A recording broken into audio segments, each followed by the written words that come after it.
Make sure to like and subscribe if you believe that respect isn't measured by a person's actions alone, but by what they've endured, especially for those men and women who wore their uniforms with pride, even when the world had long forgotten their names. He moved through those halls like a whisper, silent, nearly invisible, and often overlooked. Every morning, long before the first cadet even rubbed the sleep from his eyes, the elderly man in the faded gray custodial uniform had already begun his shift. No name tag, only a quiet symbol of age and dignity. The deep lines in his face, the weary stoop of his back, and that weathered cap embroidered with the word retired above a patch few ever took the time to see. Most didn't even glance. At West Burbridge Military Training Academy, excellence was expected, and arrogance was the unspoken tongue. Recruits arrived from polished suburbs and long-standing military families. Clean records, polished boots, eager to command before they'd even mastered a proper salute. They walked the corridors like they were auditioning for a chapter in history. And he was just the janitor, the one who scrubbed their footprints from the marble floors and cleared out the bins that held the coffee cups, fueling their pride. Some cadets mocked him. Not all, but enough. They'd elbow one another when he passed, making jokes just loud enough for him to hear. One dubbed him Sergeant Mop. Another quipped whether he'd gotten lost on his way to the VA hospital. They laughed. They believed he was harmless. And because he never reacted, because he simply kept pushing that broom with steady, quiet rhythm, they mistook his silence for shame. But it wasn't shame. It was something else. Something far beyond what they could yet understand. A week before the Academy's highly anticipated annual symposium, things escalated. In the buzzing cafeteria during a late breakfast, one particularly cocky cadet, Landon, a second year full of Southern swagger, deliberately knocked over his tray as the old man passed by. Eggs, toast, orange juice all hit the ground like a failed mission. "Oops," Landon called out, loud enough for the entire room to hear. "Looks like we've got a mess, soldier." The way he said soldier triggered laughter across the tables. Still, the old man didn't flinch. He gazed out over the room, gave a slow nod, and got to work. Not a single word. Not a single glance. The noise grew louder, fed by cruelty. Others added to the mess, crumpled napkins, spilled coffee. One even tossed a banana peel like it was a skit. But the janitor kept cleaning, calm and deliberate, like chaos didn't faze him. Because he had seen worse. They just didn't know it. To them, he was background noise, a man with a broom in a building full of stars and stripes, long forgotten by the very institution he may once have served. And maybe that's what stung the most. How easy it is for people to forget. To move on when the cameras stop rolling, the parades end, and the medals are tucked into dusty drawers. How a man could give his life to a country, only to be disregarded by the next generation sworn to protect it. No one asked his name. No one questioned the slight limp, or why he often stared just a moment too long at the Academy's Wall of Honor, where photos of legendary leaders hung, people who changed history through valor and sacrifice. He would pause before one photo in particular, a black and white image of a young officer saluting in a sandstorm, dust swirling like the fingerprint of war. He'd steady his breath, then move on. That week, the disrespect seemed to grow, like the whole place was hurtling toward a moment. Maybe it was nerves. Maybe it was the symposium. Or maybe it was simply how easy it is to target the quiet ones when no one is paying attention. One night, someone even left a fake job application on his janitor cart.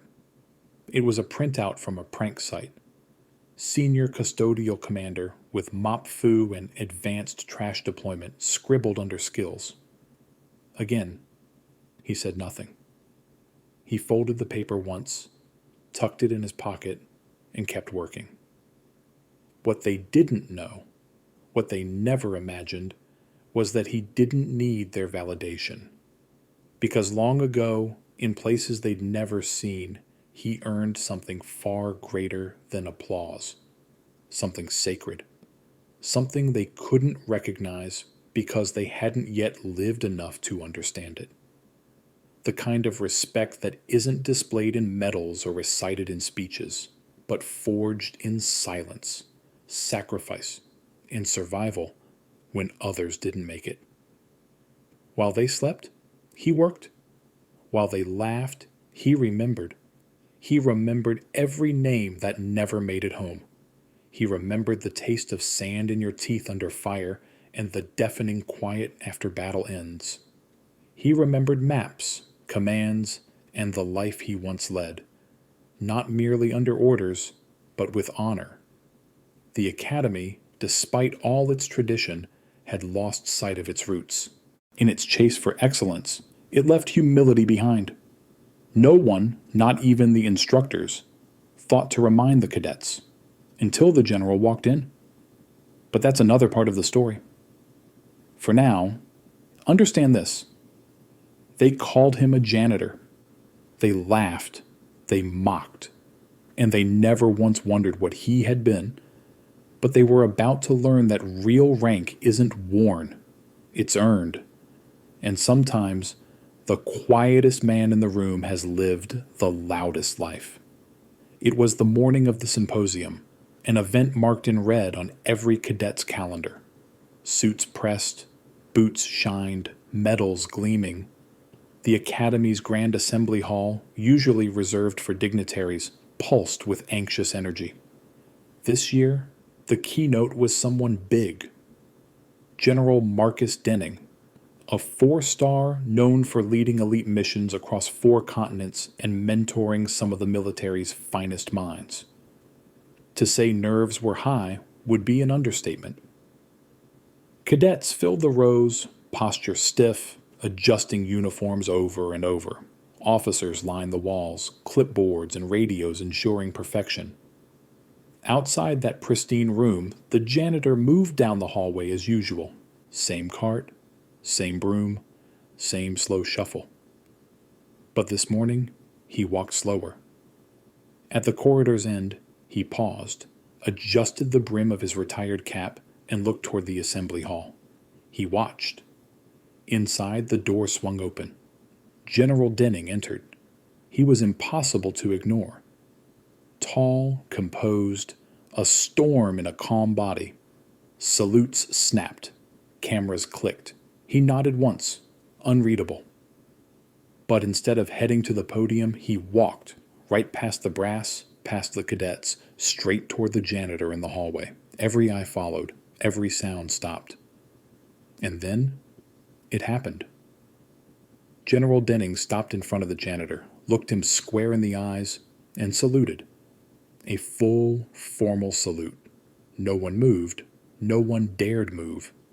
Then Denning said, just loud enough for nearby cadets to hear, which was enough for the room to erupt later. "Sir, it's an honor to finally meet you in person."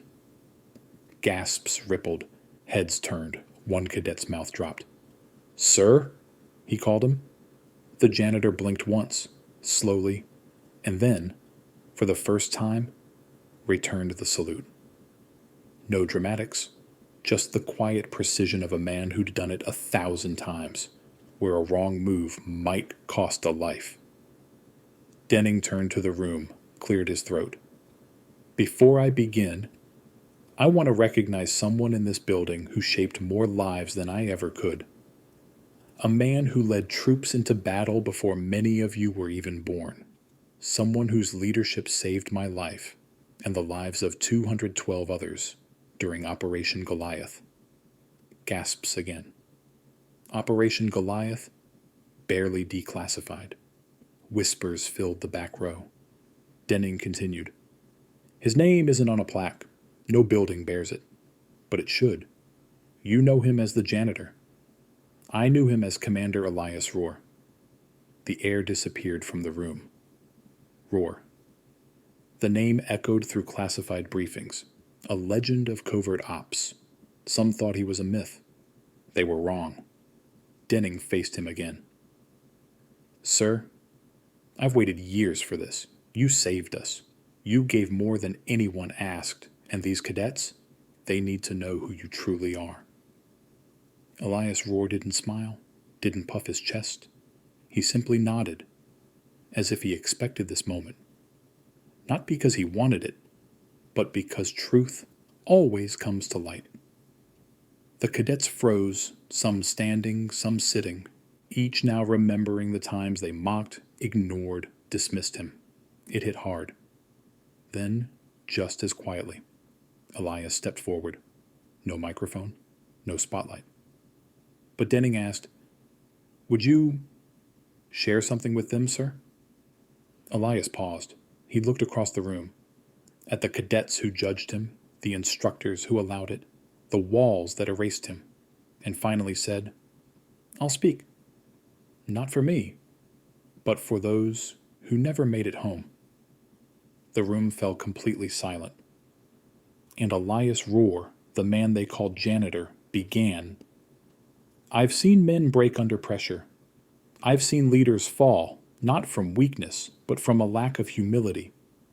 I came home not proud, but haunted. I didn't return for recognition. I came to stay near what I loved, even if the world forgot me." He didn't cry, didn't raise his voice. He simply told the truth, the kind not taught in textbooks or drills. He spoke of unspoken missions, of unnamed soldiers, of the price of command when the shooting stops but the memories don't. Some cadets wiped their eyes. Even instructors shifted, realizing their silence had let the disrespect fester. Then he stopped. No grand ending, just silence. But then something unexpected happened. Landon, the one who'd spilled the tray, stood, chest tight with shame. "Sir, I'm sorry. I didn't know. But that's no excuse." Elias gave him a small nod, nothing more. Then another cadet stood, and another, until the entire room, all of them, rose. No applause, just salutes. One by one, silent, sincere. General Denning said nothing. He stepped aside. And Elias Rohr, quiet, humble, forgotten, wasn't just respected. He was remembered. He turned and walked back down the hall, broom in hand, like nothing had happened. Because respect isn't about a title, not a uniform, not even a war story. It's how you carry yourself when no one's watching, and how you treat those who carry the weight of sacrifice. If you believe that no veteran should ever be forgotten, hit that like button and share this story, so the world remembers the quiet heroes still walking among us. Only on Hidden Sparks